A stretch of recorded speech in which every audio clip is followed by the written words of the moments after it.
अपने फ़ोन की ब्राइटनेस को बढ़ा लीजिए, वॉल्यूम को भी थोड़ा हाई कर लीजिए और ईयरफोन लगा के एक कोने में बैठ जाइए, क्योंकि मैं भी आपको सॉल्व कराने वाला हूँ एनटीपीसी की 31 मार्च 2016 को संपन्न परीक्षा के मैथ के आए सवाल। मैं अतुल अमृत क्लासेस से आप सबका स्वागत करता हूँ। 16 दिसंबर को परीक्षा शुरू होनी है। 16 दिसंबर के बाद आपको ये वक्त नहीं रहेगा कि आप इस चीज़ का निर्णय करें कि क्या और कहाँ से पढ़ना है। एक और विषय पर मैं एक वीडियो लेके आऊँगा कि क्या 100 दिनों के लिए कोचिंग करनी चाहिए या खुद से पढ़ना चाहिए। क्या बाकी के दिनों में आपने कुछ नहीं पढ़ा या जो 100 दिनों की कोचिंग आपको ज़रूरत है, जो 75 दिनों के और 80 दिनों की कोचिंग की आपको ज़रूरत है, इस विषय पर एक वीडियो मैं लेकर आऊँगा। तो आई होप आपने स्टार्ट किया होगा देखना, सुनना, ब्राइटनेस बढ़ा के, वॉल्यूम थोड़ा बढ़ा के। मैथ के तकरीबन 35 सवाल आए हुए थे, 35 से 36 सवाल इस पेपर में, जो बहुत बेसिक कॉन्सेप्ट थे और थोड़ा डाटा के भी सवाल थे। शुरुआत ही हम करते हैं डाटा के सवाल से। आपका काम है कि इसको शेयर कीजिए, क्योंकि बहुत ही बेस्ट एक्सप्लेनेशन दूंगा और एकदम आसान तरीके से, और ये सीरीज चलती रहेगी। बहुत सारे पेपर इसके पहले मैंने सीजीएल के पेपर डाले हैं, आगे भी पेपर्स अपलोड करता रहूँगा। ये पहला प्रश्न है जो कह रहा है कि 11, 7, 10, 13 और 9 का मानक विचलन क्या है। क्या पूछ रहा है हमसे? मानक विचलन। तो आज आप समझ लो सबसे पहले कि मानक विचलन निकालने का फॉर्मूला क्या होता है। मानक विचलन, देखो आपको बहुत सारे वीडियोज मिल जाएंगे जो फटाफट बताते चले जाएंगे, उनसे आप सीख नहीं पाओगे। मानक विचलन निकालने के लिए सबसे पहले इस डाटा का माध्य निकालना होता है। क्या? माध्य निकालना होता है। फिर माध्य के बाद जो माध्य आता है उसको माइनस करते हैं। जैसे ये माध्य आया और ये हमारी पहले से एक संख्या है, ये संख्या है, संख्या में से माध्य को घटाते हैं, जो आता है उसका वर्ग करते हैं। ऐसे ही सारी संख्याओं का करते जाएंगे। फिर इन जो भी ये वर्ग आएंगे इनको जोड़ देंगे, जोड़ के इनका माध्य निकालेंगे, उसके बाद उसका वर्गमूल निकालेंगे, तब जाके ये प्रक्रिया मानक विचलन तक पहुंचेगी। और मुझे पता है कि ये बात आपको परिभाषा के रूप में समझ नहीं आ रही है, परिभाषा के रूप में ये बात समझ में नहीं आ रही कि क्या क्या हो रहा है। तो ये चीज़ें आपको करके ही दिखाऊंगा, तब ज़्यादा समझ में आएगा। सिर्फ अगर फॉर्मूले की बात करें तो मानक विचलन का जो फॉर्मूला होता है वो कुछ इस तरह होता है, square root of 1/n sigma. Sigma का मतलब सम होता है 1 से लेकर n तक की संख्याएं, और ये पहले 1 का करोगे और फिर ये m का करोगे, जहाँ पे m माध्य है, मीन है। क्या है? माध्य है। फॉर्मूले को तो याद रखना ही रखना है, लेकिन उसके साथ जो याद रखना है वो ये कि प्रोसेस क्या है। सबसे पहले चरण में, स्टेप 1 में, सबसे पहले चरण में हम माध्य निकालेंगे। माध्य क्या निकालना है हमको? माध्य। किसका माध्य निकालना है जी? हमें माध्य निकालना है 11, 7 प्लस 10 और 13 और 9। जब कभी माध्य की बात करेगा, माध्य का मतलब है एकदम सिंपल एवरेज, और कितनी संख्याएं, और ये माध्य होता क्या है? टोटल सम, सभी अंकों का मतलब सभी संख्याओं का सम, और जितनी संख्याएं होती है उनको उतने से भाग दे दिया जाता है। तो 11, 7, 18, 10, 28 और 13, 41, 9, 50। 50 को 5 से भाग करोगे, माध्य आ गया आपका 10। ये पहला चरण होगा मानक विचलन निकालने के लिए। दूसरा चरण जो होगा स्टेप 2 ये जो आपकी संख्याएं हैं कौन कौन सी? 11, 7, 10, 13, 9। इनको 11 को पहले 10 से लेस करोगे, जो संख्या आपको मिलेगी 1 उसका वर्ग करोगे और क्या मिलेगा? 1 मिल जाएगा। ऐसे ही सारी संख्याओं में करना पड़ेगा। किसमें किसमें? 7 है, 7 माइनस 10, और इस 7 माइनस 10 ये -3 आएगा, -3 का वर्ग करोगे तो 9 आएगा। नेक्स्ट जो नंबर है वो 10 ही है, तो 10 में से 10 को लेस करोगे तो ये 0 आएगा, और 0 का वर्ग भी 0 ही होता है। अगली संख्या 13 है, 13 में से 10 को लेस करोगे, ये आ जाएगा 3 का स्क्वायर। 3 का स्क्वायर कितना होता है? 9। अगली संख्या 9 बचती है, 9 में से 10 को लेस करोगे, घटाओगे, तो आ जाएगा -1 का स्क्वायर क्या होता है 1। ये आपके दो चरण हो गए। पहले चरण में आपने माध्य निकाला, दूसरे चरण में माध्य को संख्याओं से घटाकर उनके वर्ग निकाले। अब ये जो हैं इतने, इन सब का भी माध्य निकालना है, जो हमारे लिए स्टेप 3 होगा। किसका माध्य निकालना है? 1 + 9 + 0 + 9 + 1 total sum upon number of item, जितनी संख्याएं उनसे से भाग कर दोगे आ जाएगा। 9 1 10, 9 19, 1 20, 20 और अपॉन 5 माध्य कितना आ गया? 4। जो माध्य आएगा स्टेप 4 में क्या करोगे? जो अभी वाला माध्य आया है ये वाला, ये इसका वर्गमूल निकालोगे 4। इसका वर्गमूल क्या आएगा? 2।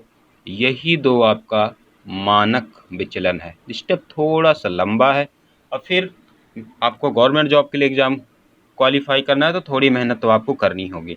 आई होप मैंने आपको डिटेल में बहुत सारे अच्छे कॉन्सेप्ट के साथ इसको बताया। क्या सबसे पहले माध्य निकालेंगे, माध्य के बाद जो माध्य आएगा उसको संख्याओं में से घटा के उसका वर्ग निकालेंगे, फिर उस वर्ग जो मिलेगा उसका माध्य निकालेंगे और फिर जो माध्य लास्ट में आएगा उसका वर्गमूल निकालेंगे और वही हमारा आंसर होगा। फॉर्मूला चाहें तो आप याद रख लें, इसी फॉर्मूले को इसमें अप्लाई किया गया। माध्य निकालने का बहुत सिंपल सा फॉर्मूला क्या है? सबको जोड़ दो और जितनी संख्या है उतने से घटा दो। अब थोड़ा सा फास्ट करेंगे। देखो ये जो संख्या है इसमें कह रहा कि ये समीकरण सही है तो किन स्थितियों में सही है, यानी कि हमें चिन्हों को किन स्थितियों में बदलना चाहिए कि ये सही हो जाए।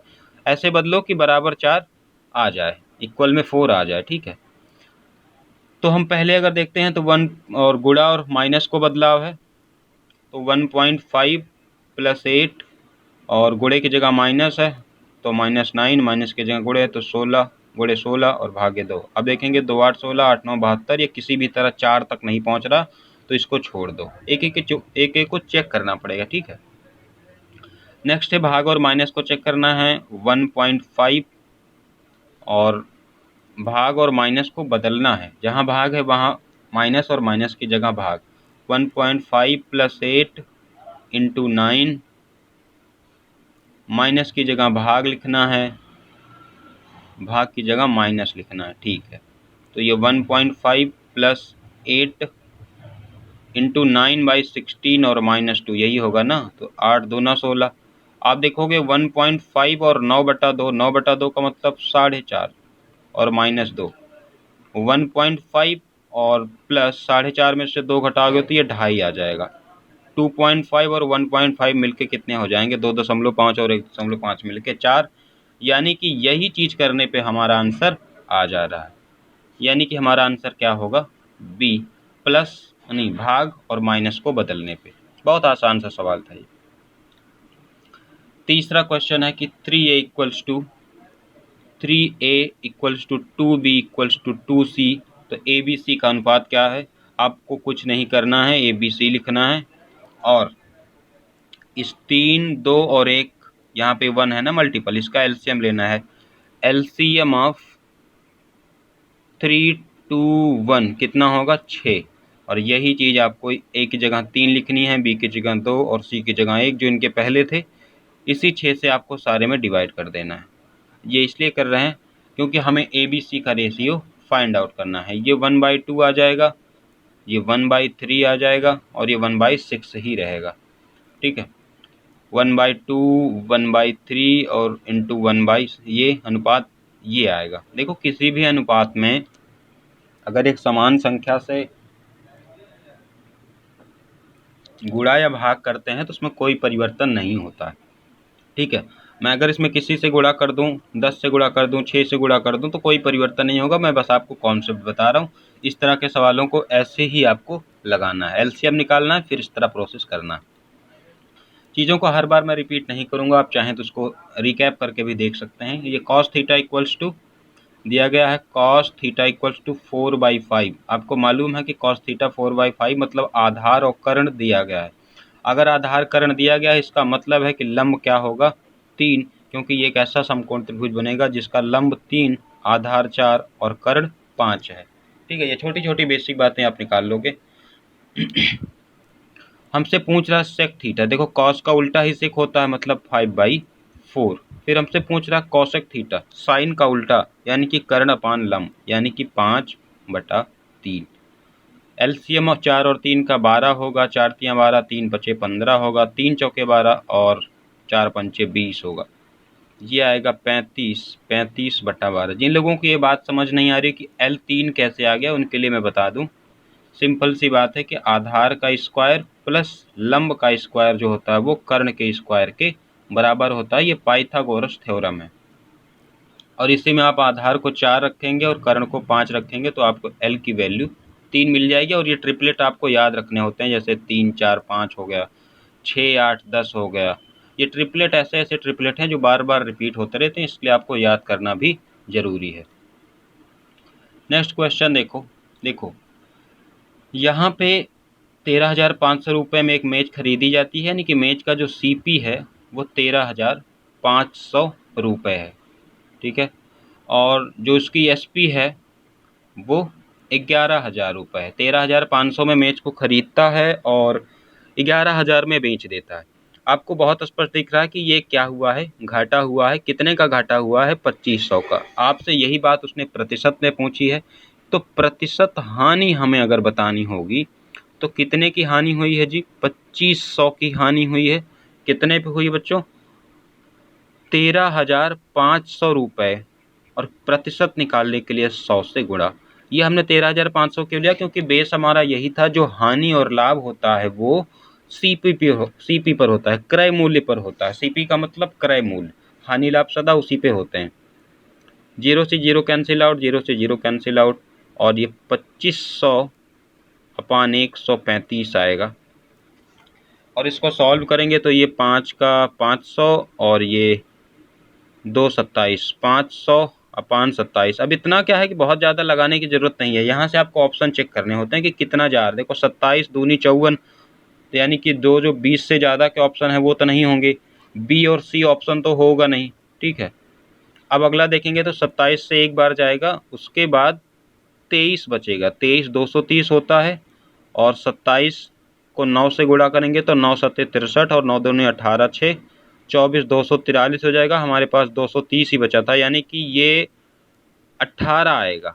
18 पॉइंट कुछ आएगा, यानी कि एक ही ऑप्शन ऐसा है जो 18.52 को सेटिस्फाई करता है, बाकी सारे ऑप्शन अलग अलग है। तो आप इस तरह भी अपने टाइम को बचा सकते हैं। आई होप ये बात समझ आई होगी, बहुत आसान सी बात। इसका आपको बहुलक निकालना है। ये एक आंकड़ा दे रखा है, बहुलक निकालना है और माध्यिका निकालनी है। देखो इस तरह के आंकड़ों में पहले इनको अरेंज कर लो बढ़ते हुए क्रम में। 6 6 6 3 बार है, 7 और 7 2 बार है, 8 और 8 ये 4 बार है। ये हमने किस में अरेंज कर लिया? बढ़ते हुए क्रम में। किस में? बढ़ते हुए क्रम में, ठीक है। फिर आपको बहुलक निकालना है। सबसे पहले बहुलक कैसे निकालते हैं ये समझ लो। जो संख्या सबसे ज़्यादा बार जो आई हो, सबसे ज़्यादा बार जो आई हो वही बहुलक होता है। सबसे ज़्यादा कौन आया? 6 3 बार आया, 7 2 बार आया और 8 4 बार आया। तो हमारा बहुलक क्या होगा? 8। बहुलक का मतलब बहुत बार जो लक दिख रहा है, जो आया हुआ है वही होगा बहुलक। फिर कहता है कि माध्यिका। माध्यिका भी आसान है। अगर पदों की संख्या पहले आप देख लो कितनी है।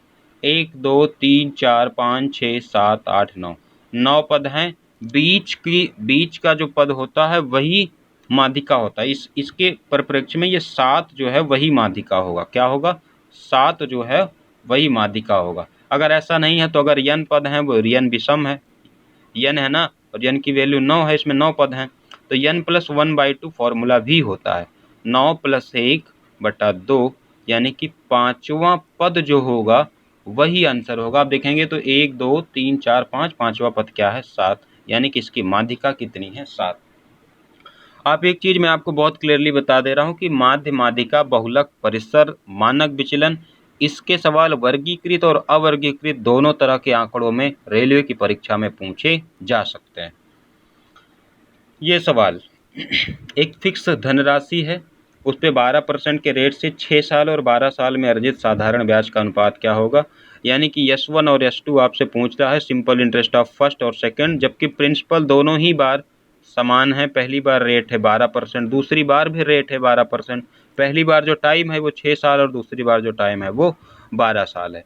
तो P से P कैंसिल आउट हो जाएगा, 12 से 12 कैंसिल आउट हो जाएगा, 6 दूनी 12 हो जाएगा, यानी कि जो अनुपात आएगा वो 1:2 आएगा। ये देखो, ये कह रहा है कि कौन सा सबसे ज़्यादा कम है। तो आप देखेंगे पहले ऑप्शन को, पहला ऑप्शन तो 0.5 ही रहे। दूसरे ऑप्शन को आप देखेंगे तो ये 1/0.5 है, 0.5, यानी कि इसको लिख सकते हो 10/5 यानी कि 2। तीसरे ऑप्शन को आप देखोगे तो 0.5 × 0.5 यानी कि 0.25, 0.25। और लास्ट वाले ऑप्शन को आप देखोगे तो ये 2 पंचे 10 यानी कि 1.0। अब आप खुद ही बता दो कि कौन सबसे कम है। आप कहेंगे जी सबसे कम ये वाला है 0.25 यानी कि 0.5 × 5।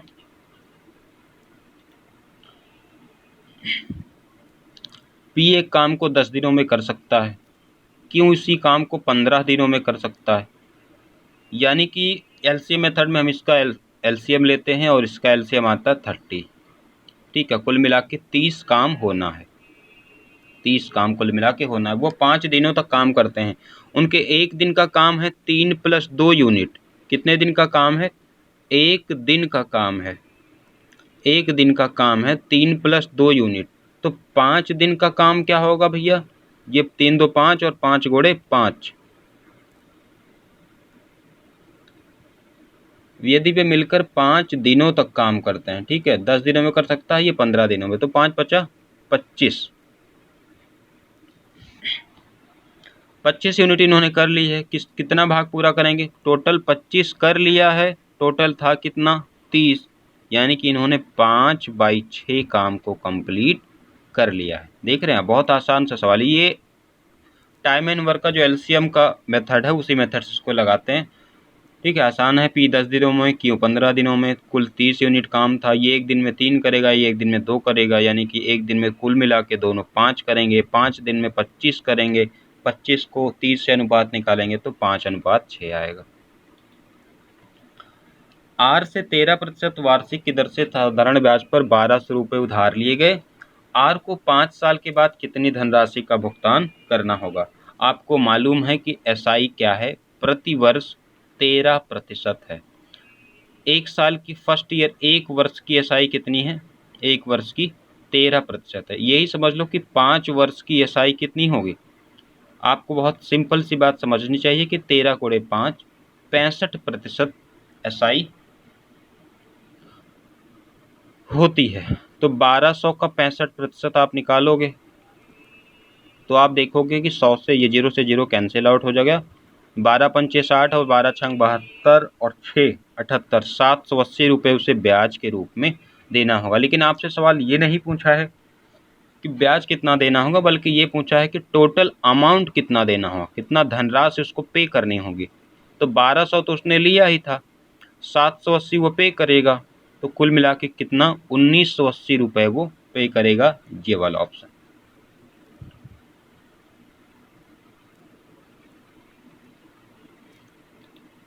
देखो, बहुत सिंपल सा ये सवाल है। 10 दर्जन सेब है, यानी कि 10 × 12 क्या हैं? सेब हैं। इसमें सवाल में आगे ऐसे ही कुछ बोला है। 15 दर्जन आम है, यानी कि आम की संख्या कितनी है? 15 × 12। 20 दर्जन संतरे हैं, संतरा कितना है? 20 दर्जन, यानी कि 20 × 12 संतरे हैं। फिर कहता है कि प्रत्येक में क्रमशः 1/2, 1/3 और 1/4 भाग जोड़ दिया जाता है। ये कुल मिला के ये 120 है। ये 15 दूनी 30 और 15 एकम 15 18, 180 है, और ये 12 दूनी 24, 240 है। इसके बाद कहता है कि इसमें इसका 1/2 भाग जोड़ दिया जाता है, प्लस 120 का 1/2 जोड़ा जाता है। इसमें क्या जोड़ा जाता है? 180 का 1/3 जोड़ा जाता है, और इसमें क्या जोड़ा जाता है? उसी का 1/4 जोड़ा जाता है। ठीक है, तो ये आएगा 60, 120 और 60 180। ये आएगा, ये भी 60 आएगा, 180 और 60 कितने हो गए? 240। ये भी 60 ही आएगा, सारे 60 आ रहे हैं। 240 और 60 300। कितने टोटल हो गए भैया? तो आप बोलेंगे कि 300 और 200 540 और 180 640 और 80 700 20, टोटल कितने हो गए? 720 फल। यही हमसे पूछा था कि अब बेचने के लिए कुल कितने फल हो गए, तो अब 720 फल हो गए। ये सवाल देखो, ये सवाल कहता है कि 1739 में कम से कम क्या जोड़ा जाए कि संख्या 11 से विभाज्य हो जाए। तो हमें चेक करना है कि कितना रिमाइंडर बच रहा है। आप ध्यान दीजिए कि घटाना नहीं है बल्कि जोड़ना है। पहला ऑप्शन तो होगा नहीं, क्योंकि किसी में 11 जोड़ेंगे तो उसके पहले भी तो विभाजित ही होगी। आप अगर इसको ऐसे करेंगे 1739 अपान 11, 11 एकम 11, 6 63, 11 पाँचे 55, 8 89 और 11 अठे 88। एक, अगर ये एक की जगह 10 और मिल जाता तो ये 11 हो जाता और संख्या पूरी की पूरी विभाजित हो जाती। ये चीज़ आपको इतना करने की ज़रूरत नहीं होगी, आपकी अभ्यास के साथ ये चीज़ें यहीं पर ऐसे कर लोगे। अच्छा 1 है, 5 है, 8 है, 1